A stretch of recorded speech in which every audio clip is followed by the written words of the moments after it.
Everyone. आज की इस वीडियो में हम कंसिडरेशन के अंदर आने वाले topic acts done at request और डिज़ायर ऑफ द प्रॉमिसर और प्रॉमिसेस ऑफ चैरिटेबल नेचर को समझेंगे। तो चलिए सबसे पहले हम ये देख लेते हैं कि हमें कंसिडरेशन के अंदर इस टॉपिक को क्यों पढ़ना है।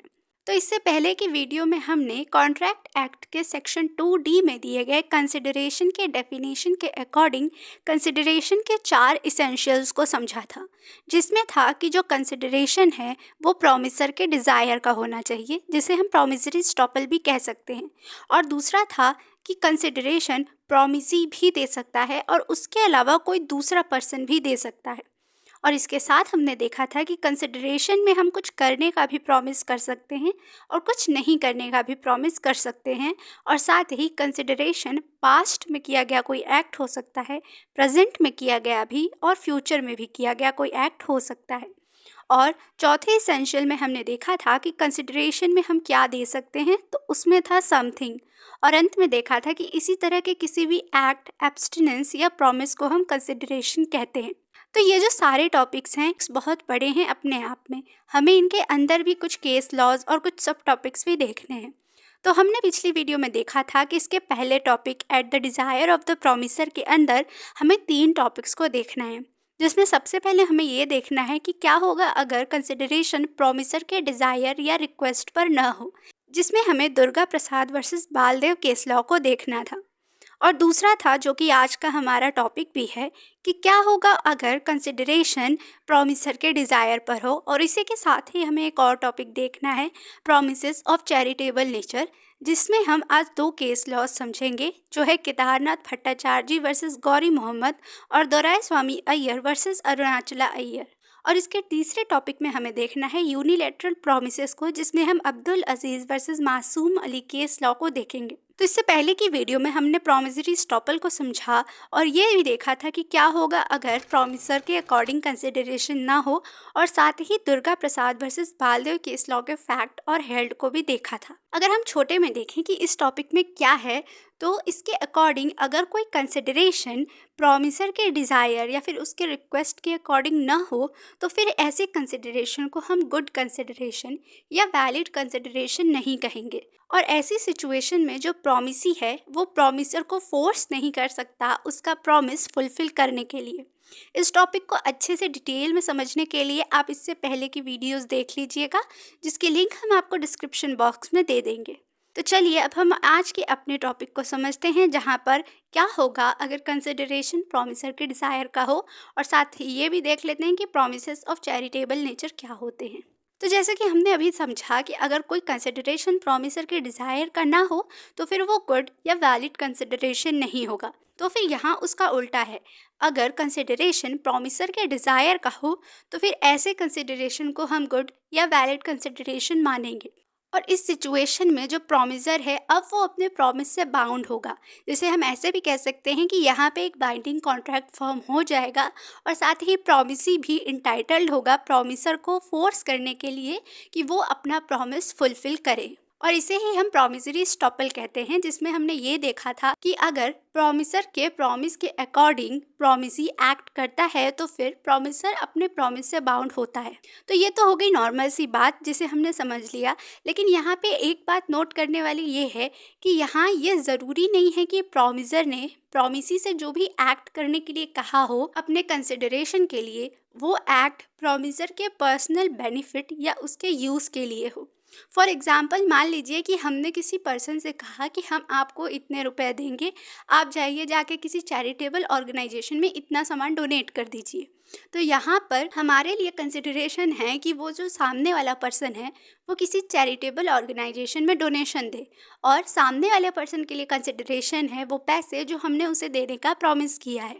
तो यहाँ जो डोनेशन होगा वो हमारे कोई पर्सनल बेनिफिट या फिर पर्सनल यूज़ का तो होगा नहीं, लेकिन ऐसी सिचुएशन में भी अगर प्रॉमिसी ने हमारे प्रॉमिस के अकॉर्डिंग एक्ट किया, तो यहाँ पे हम अपने प्रॉमिस से बाउंड होंगे। तो हमें ये जो 2 केस लॉज़ देख रहे हैं, केदारनाथ भट्टाचार्य जी वर्सेस गौरी मोहम्मद और दोरायस्वामी अय्यर वर्सेस अरुणाचला अय्यर, ये दोनों केस लॉज़ में जो प्रोमिसेस थे वो चैरिटेबल नेचर के ही हैं।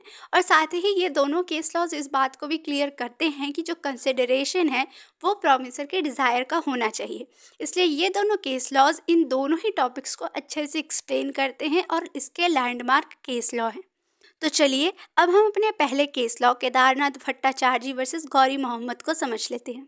तो इस केस के जो प्लेंटिफ होते हैं वो हावड़ा के म्यूनिसिपल कमिश्नर होते हैं और यहाँ पे उन्होंने डिसाइड किया कि अगर वो सफिशिएंट फंड रेज कर पाते हैं तो फिर वो हावड़ा में एक टाउन हॉल कंस्ट्रक्ट करवाएंगे।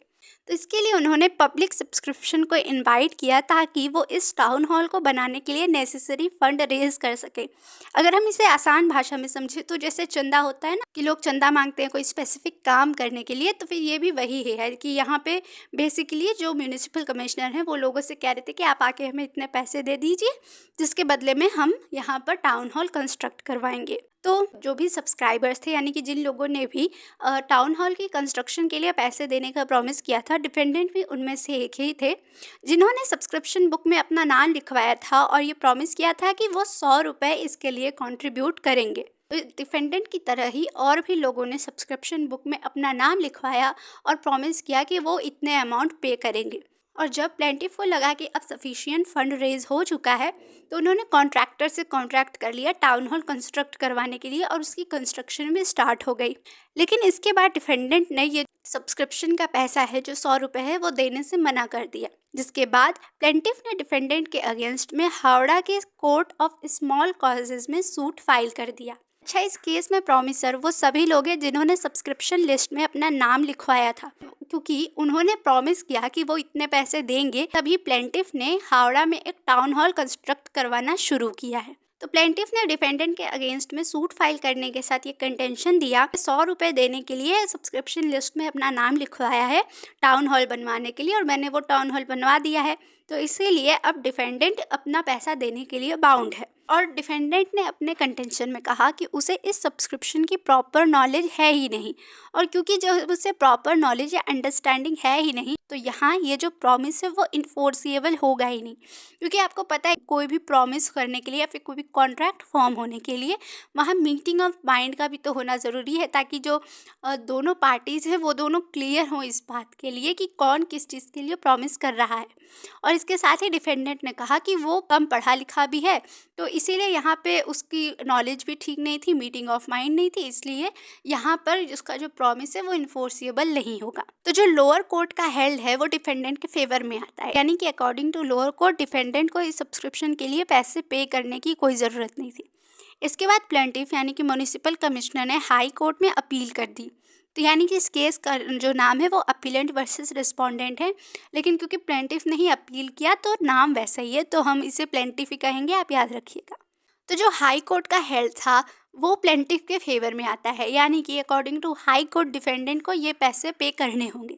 अब ये तो हो गया हेल्ड, लेकिन अब हम ये देख लेते हैं कि हाई कोर्ट के इस हेल्ड के पीछे का रीज़न क्या था, क्योंकि वही हमारा मेन टॉपिक है कि आखिर क्यों ऐसी कंडीशन में जहाँ प्रोमिसेस चैरिटेबल नेचर के हो वहाँ पे भी पैसे पे करने होंगे। क्योंकि यहाँ पे जो सभी ने सब्सक्रिप्शन लिस्ट में अपना नाम लिखवाया, प्रॉमिस किया पैसे देने का, तो वहाँ टाउन हॉल बन रहा था जो उनके पर्सनल बेनिफिट के लिए तो था नहीं, वो पब्लिक एट लार्ज के लिए था, लेकिन फिर भी यहाँ पे एक बाइंडिंग कॉन्ट्रैक्ट है। तो कोर्ट ने अपने हेल्ड का रीज़न बताते हुए कहा कि ऐसा सही है कि ऐसी बहुत से सब्सक्रिप्शन होते हैं जहाँ पे लोग यूं ही अपना नाम लिखवा के भूल जाते हैं, और इन सारी सब्सक्रिप्शन में ना वो सभी पैसे पे करने के लिए बाउंड नहीं होते हैं। फॉर एग्जाम्पल मान लीजिए आपने कभी किसी रैंडम दिन पर ही किसी लिस्ट में अपना नाम लिखवा दिया ये कह के कि हाँ हम यहाँ पे पैसे दे देंगे, और फिर उसके बाद भूल गए, आपको ये भी नहीं पता था कि ये आखिर किस चैरिटी के लिए पैसे है, बस आपको पता था कि अच्छा कोई चैरिटी के लिए पैसे रेज कर रहा है तो आपने दे दिए। तो वहाँ पे कोई बाइंडिंग कॉन्ट्रैक्ट नहीं है, ना ही आप अपने प्रॉमिस से बाउंड होगी, क्योंकि वहाँ हमारे लिए कोई कंसिडरेशन नहीं होता है। लेकिन कोर्ट ने इस सिचुएशन को ऐसे किसी सिचुएशन से डिफ्रेंशिएट किया। अकॉर्डिंग टू कोर्ट इस सिचुएशन में पैसे रेज करने से पहले प्लेंटिफ ने एक्सप्रेसली सबको बताया था कि ये पैसे क्यों रेज किए जा रहे हैं। प्लेंटिफ ने साफ तौर पे कहा था कि हम ये पैसे इसलिए अरेज कर रहे हैं ताकि हम हावड़ा में टाउन हॉल बनवा सकें। और ये जो टाउन हॉल है वो इन सारे सब्सक्राइबर्स ने जो पैसे पे करने का प्रॉमिस किया है उसी के भरोसे बन रहा है। तो ये जब सारे पैसे रेज हुए नहीं होते तो प्लेंटिफ ने कभी वो टाउन हॉल बनवाया ही नहीं होता। और इसके साथ ही कोर्ट ने कहा कि सब्सक्राइबर को भी ये बात अच्छे से पता थी कि वो जो अपना सब्सक्रिप्शन लिस्ट में पैसे देने का प्रॉमिस कर रहे हैं उनके इसी प्रॉमिस के फेथ पर ही ये जो हावड़ा का टाउन हॉल है उसका कंस्ट्रक्शन होगा। तो इसीलिए इस केस में एक कॉन्ट्रैक्ट अराइज होता है। इसके आगे कोर्ट ने बताया कि यहाँ पे ये जो प्रॉमिसर है यानी कि जो सब्सक्राइबर्स है उनके लिए कंसिडरेशन क्या है, क्योंकि हमने अभी समझा था पिछली वीडियो कि कोई भी कॉन्ट्रैक्ट वैलिड तभी होगा जब उसमें कंसिडरेशन होगा। कोर्ट ने ये बात बताते हुए कि यहाँ पे सब्सक्राइबर्स के लिए कंसिडरेशन क्या है, कहा कि जब सब्सक्राइबर्स ने अपना नाम सब्सक्रिप्शन लिस्ट में ऐड किया तो उस लिस्ट में ये बात इस तरह से एक्सप्रेसली लिखी हुई थी कि हमारे लिए जो कंसिडरेशन है वो ये है कि आप या तो कॉन्ट्रैक्ट में इंटर करेंगे किसी के साथ या फिर खुद यहाँ हावड़ा में एक टाउन हॉल बनवाएंगे। इसके बदले में हम ये दायित्व लेते हैं कि हम आपको इसके लिए पैसे देने का प्रॉमिस करते हैं, इतने पैसे, वो जो भी पैसे उन्होंने लिखे। तो यहाँ पे देखिए कि एक्सप्रेसली लिखा हुआ था। तो कोर्ट ने कहा था कि इसलिए यहाँ पे एक बाइंडिंग कॉन्ट्रैक्ट है, क्योंकि यहाँ पे एक्सप्रेसली कॉन्ट्रैक्ट के वर्ड्स भी थे और यहाँ पे ये भी लिखा था कि यहाँ पे दोनों पार्टीज़ के लिए कंसिडरेशन भी क्या होने वाली है। इसलिए यहाँ डिफेंडेंट सब्सक्रिप्शन मनी को पे करने के लिए इंटाइटल्ड है। और यहीं पे जो हमने ये शुरू में देखा था कि प्रॉमिसेस ऑफ चैरिटेबल नेचर क्या होता है, तो यहाँ पे ये प्रॉमिसेस ऑफ चैरिटेबल नेचर ही था, क्योंकि जो डिफेंडेंट है या फिर जितने भी सब्सक्राइबर्स हैं, हमने पहले भी कहा टाउन हॉल उनके पर्सनल बेनिफिट के लिए तो था नहीं, लेकिन फिर भी यहाँ पे एक बाइंडिंग कॉन्ट्रैक्ट फॉर्म हो जाता है। तो अब हम अपना दूसरा केस लॉ देख लेते हैं, जो कि है दोराई स्वामी अय्यर वर्सेस अरुणाचला अय्यर। इस केस में बेसिकली कोर्ट ने जो कंसिडरेशन का डेफिनेशन है उसे ही एलोबरेट किया और साथ ही इस केस में केदारनाथ भट्टाचार्य जी वर्सेस गौरी मोहम्मद के भी केस को कोट किया गया था, इसलिए ये केस इम्पॉर्टेंट है। तो इस केस में जो प्लेंटिफ है वो टेम्पल का ट्रस्टी है। ट्रस्टी मतलब वही होते हैं जो इन सब्सक्रिप्शन मनी को मैनेज करते हैं। पिछली केस में जो म्यूनिसिपल कमिश्नर थे वो टाउन हॉल के ट्रस्टी थे, क्योंकि इन सारे पैसे को वो मैनेज कर रहे थे।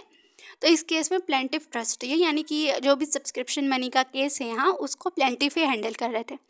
तो ये अपने गांव के एक मंदिर को रिपेयर करवा रहे थे और जब इस मंदिर का ना वो रिपेयर शुरू हुआ तो इसके पैसे विलेज के कॉमन फंड से दिए जा रहे थे। शुरू में कोई सब्सक्रिप्शन था नहीं, लेकिन बाद में और भी पैसों की ज़रूरत पड़ी मंदिर को ठीक से रिपेयर करवाने के लिए।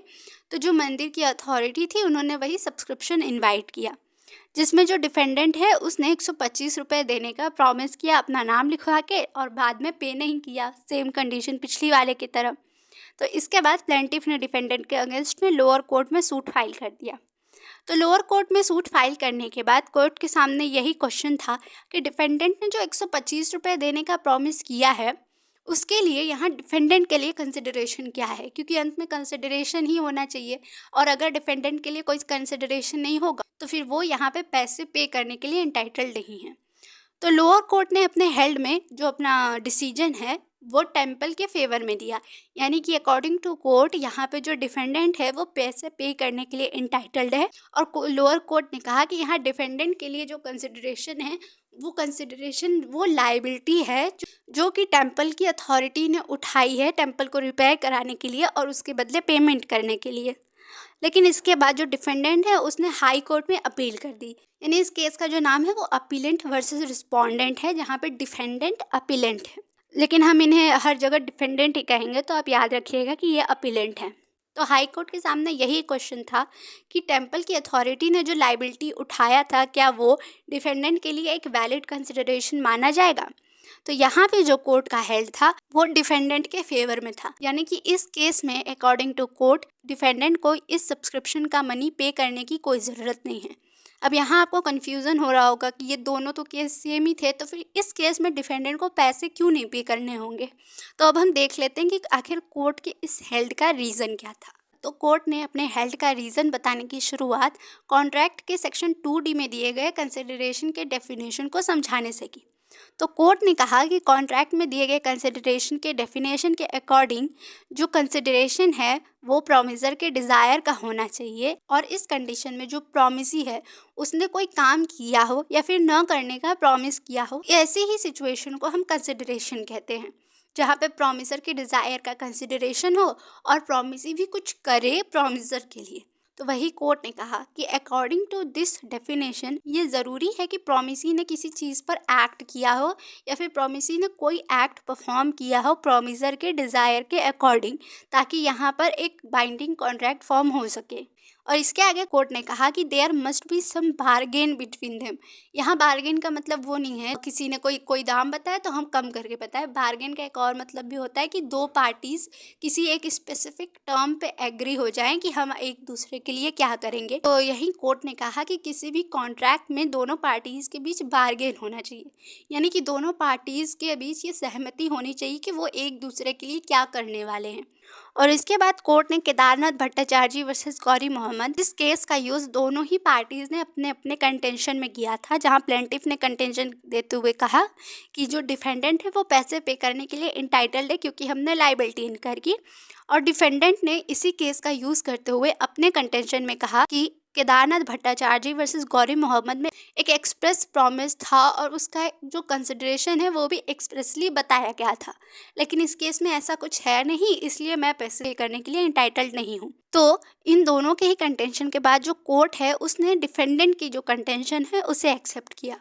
तो कोर्ट का कहना था कि ये जो हमने अभी शुरू में कहा कि इस केस में एक एक्सप्रेस कॉन्ट्रैक्ट था, एक रिटन कॉन्ट्रैक्ट था, जहाँ जो सब्सक्राइबर्स थे जिन्होंने अपना पैसा देने का प्रॉमिस किया था उन्होंने ये एक्सप्रेसली बोला था कि in consideration of your agreeing to enter into a contract, यानी कि वो कह रहे हैं कि हमारे लिए कंसिडरेशन है आपके कॉन्ट्रैक्ट में इंटर करना टाउन हॉल कंस्ट्रक्ट करवाने के लिए, और क्योंकि आपने हमें हमारा कंसिडरेशन दिया तो इसलिए हम ये अंडरटेकिंग लेते हैं, हम ये दायित्व लेते हैं कि हम आपको इस टाउन हॉल की पैसे प्रोवाइड करेंगे और हम इसके लिए उतने पैसे देंगे जितने के लिए हमने अपना नाम सब्सक्राइब किया है। तो इसलिए कोर्ट ने कहा कि क्योंकि यहाँ पे एक एक्सप्रेसली रिटन कॉन्ट्रैक्ट था इसलिए यहाँ पे गुड कंसिडरेशन था। और इसके साथ ही कोर्ट ने अपने हेल्ड में एक और केस मेंशन किया, री यूडसन का। इस केस में जो मिस्टर यूडसन थे उन्होंने एक चैपल के डेट को पे करने का प्रॉमिस किया। चैपल मतलब एक छोटा सा चर्च जहां लोग पूजा करते हैं।